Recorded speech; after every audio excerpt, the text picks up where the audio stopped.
माहिती सांगतो. 400 रुपये घेऊन सांगलीला गेला भोसले शाळेला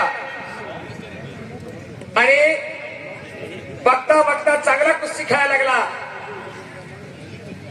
मी महाराष्ट्र आणि कर्नाटकच्या बॉर्डरवरती खोडकी गावात मैदानला होतो.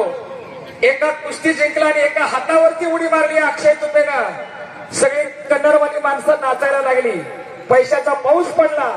असा सुंदर पैलवान अक्षय तुपे तुपेवाडीचा आप्पा वस्तादांचा आणि पोपट मुलांनी वस्तादांचा पट्टा आहे. शाबास सलामी झडली.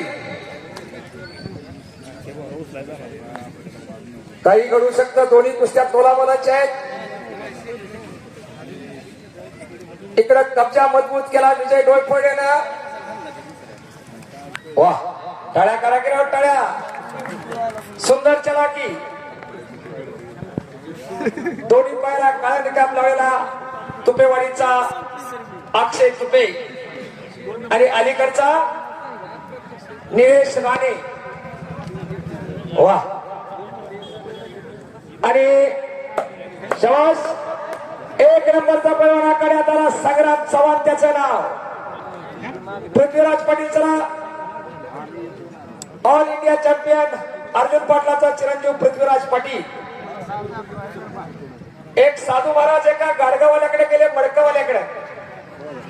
एक मडक्याचा ढीग होता आणि एक मडकं बाजूला पडलं होतं. त्या साधूंनी विचारलं हे बाजूला का ठेवले.